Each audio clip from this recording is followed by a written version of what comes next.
강남까지 아마 30분이 안 돼요. 와, 이거 거의 황금알 아니에요? 그럼 지금 팔면 안 되겠는데요? 제가 결론부터 말씀드리면 쉽지 않습니다. 네, 여러분들의 부동산 고민을 속 시원하게 해결해드리는 고민이 뭐니? 안녕하세요, 임민소입니다. 안녕하세요, 김인만입니다. 아, 소장님 안녕하세요. 최근에 또 현대 엔지니어링 이슈가 하나 있죠? 이슈? 경기 행복주택이라고 아시나요? 행복주택 알죠? 이게 모듈러 공법의 선두 기업인 우리 현대 엔지니어링이 모듈러로 국내 최고층인 13층짜리 모듈러 주택을 완공했다고 합니다. 이게 이름이 용인 영덕 경기 행복주택이라고 하는데 모두 공장에서 모듈 형태로 만든 후에 조립하는 방식이라서 공사 기간도 대폭 축소할 수 있다고 하고 보소 작업의 위험성도 줄어든다고 하는데 분량도 줄어들고 네. 시공사도 줄어들고. 그쵸. 근데 또 해체 시에는 재활용률도 굉장히 높아서 친환경적이라고 하더라고요. 안전성에서 떨어지는 거 아니야? 이런 생각할 수도 있는데 내화구조 3시간을 모두 적용했다고 하더라고요. 그게 기술력이죠. 다시 한번 이렇게 자부심을 느끼면서 오늘 사연도 들어가 보도록 하겠습니다. 네, 첫 번째 사연은 상계 감독님이 보내셨습니다. 안녕하세요, 소장님. 저는 상계 주공 3단지와 오피스텔 하나를 보유하고 있습니다. 상계 주공 3단지는 전용 5구를 2018년에 매입해서 현재까지 가지고 있고요. 또 강동구에 위치한 오피스텔을 2007년에 지었고 45평의 당시 시세는 7억 원 정도였습니다. 전세는 5억 원을 하다가 현재 3억 원대로 떨어진 상태고요. 두 채다 보니까 한 채는 현 시점에서 처분하는 게 맞지 않을까 생각이 듭니다. 처분을 한다면 둘 중에 어떤 매물을 처분하면 좋을까요? 라고 고민해 주셨습니다. 상계주공 3단지 가지고 있고요. 네. 강동구의 오피스텔이라고 했죠? 네. 두 개를 가지고 있다라고 말씀을 해주셨는데 일단 상계주공 3단지부터 한번 보죠. 네. 워낙 유명한 아파트니까 2213세대 거의 미니 신도시급인데 네. 자 상계주공 3단지 가격 한번 볼까요? 네. 그래프 준비했는데 전용 5구 3억에서 4억 사이 2021년 2월에 9억 최고가 거래를 합니다. 와 진짜 많이 오르지 않아요? 그러니까요. 이게 와, 2018년에서 2021년 3년 만에 3배가 오른 거죠. 그러다가 이제 금리가 오르면서 집값이 떨어지긴 해요. 한 6억까지 떨어졌다가 최근 매물 보니까 7억 원 이상 매물은 나오더라고요. 1987년 11월에 입주했네. 내가 고등학교 때. 고등학교 때예요? 네. 저는 엄마 아빠가 만나지도 않았을 때예요. 만나지도 않았다. 만나지도 않았어요. 오래됐다는 얘기는 뭐? 재건축해야 돼요. 그렇지. 재건축할 때가 다가왔다. 재건축을 하려면 우리가 여러 번 했죠. 뭐가 중요하다? 내재 가치가 중요하다. 그러면 용적률을 봐야 되죠. 네. 용적률이 어떻게 되느냐? 상계주공 3단지는 178%예요. 중층 아파트 치고 178%면 충분히 재건축할 만하다라는 생각이 들고요. 상계동에는 상계주공 아파트가 3단지만 있는 건 아니고 1단지에서 16단지까지 있습니다. 어우, 재건축은 안전진단을 통과해야 조합 설립을 하고 건축 심의를 받고 사업 시행 계획, 관리 처분 이렇게 나갈 수 있는데 그래서 지금 안전진단이 빠르게 통과되고 있는 상황이니까 상계주공 입장에서는 굉장히 좋죠. 그럼 지금 팔면 안 되겠는데요? 팔면 안 될 것 같아요. 미래 가치가 높다라는 생각이 들어요. 그리고 입지를 보면 상계주공 3단지가 더블 역세권이에요. 4호선, 7호선, 노원역 더블 역세권. 백화점도 있고. 백화점 하니까 눈이 커졌어. 그럼요. 네. 동부간선도로도 지하화하고요. GTX가 그 바로 옆에 창동역에 들어옵니다. 그러면 강남까지 아마 30분이 안 걸려요. 와, 이거 거의 황금알 아니에요? 거기에 재건축 호재까지도 있기 때문에 특별한 사유 아니면 상계주공 3단지는 좀 가지고 가셔라 그러니까요. 라는 말씀을 꼭 드리고 싶고 그래도 우리 비교해봐야지. 오피스텔 오피스텔. 45평이래요. 네.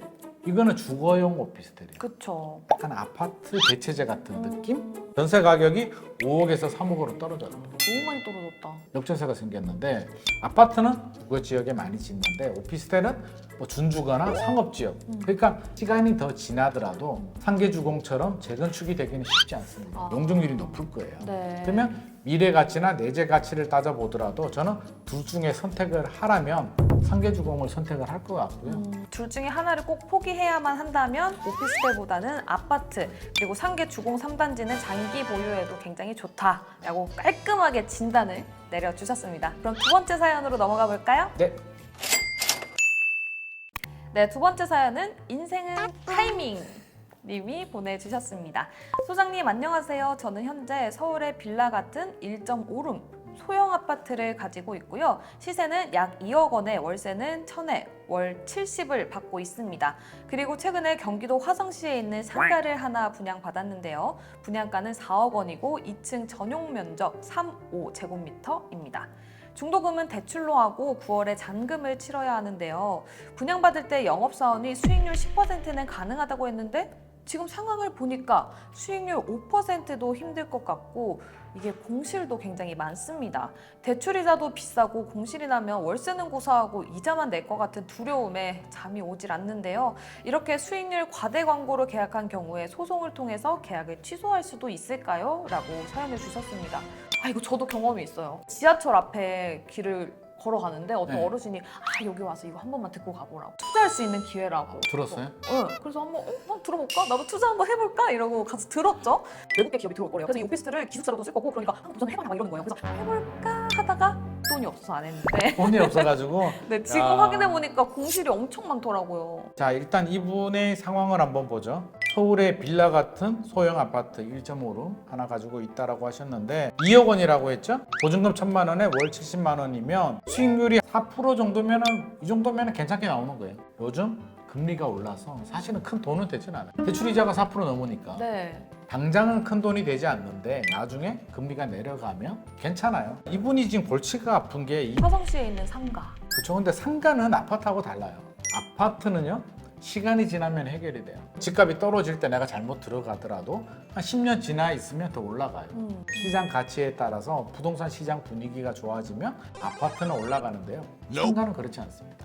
상가는 철저한 계산이고요.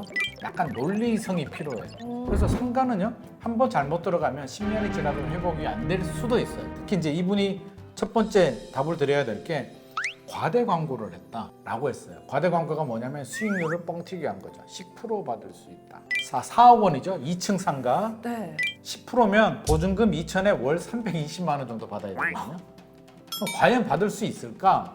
화성시에 전용이 35제곱미터면 10평에서 한 11평 정도. 2층에 10평, 11평이면 사실 굉장히 공간적인 제약을 받아요.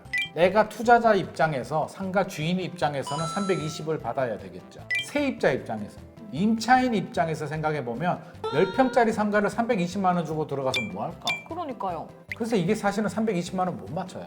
그러면 일반적으로 10평짜리 정도면 100만 원? 그러니까 이분은 수익률이 뚝 떨어지죠. 4% 받기도 만만하지 않을 거예요. 그래서 그래요? 과장 광고에 속았다라고 생각을 하고 소송을 해서 계약을 해제시킬 수 있느냐를 물어보시는 것 같은데 네. 제가 결론부터 말씀드리면 쉽지 않습니다. 소송으로 가면은요, 민법에서도 장사는 원래 약간 허위 과장 광고가 들어간다는 게 용인이 돼요.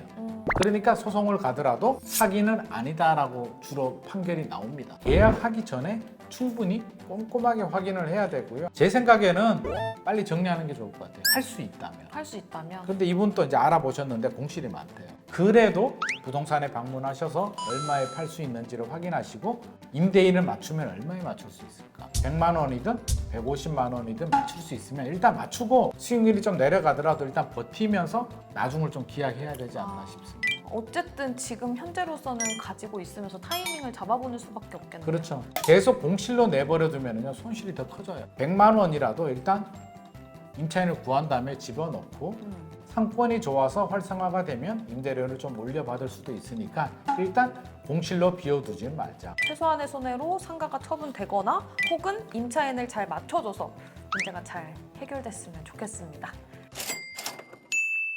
아파트도 오피스텔도 상가도 남의 말만 믿고 이렇게 저처럼 이렇게 홀린다고 해서 무조건 따라가면 안 됩니다. 전문가의 의견을 듣고 고민이 뭐니에 사연을 보내주시거나 하면서 많은 조언을 얻어보시면서 손해를 최소한으로 줄이셨으면 좋겠습니다.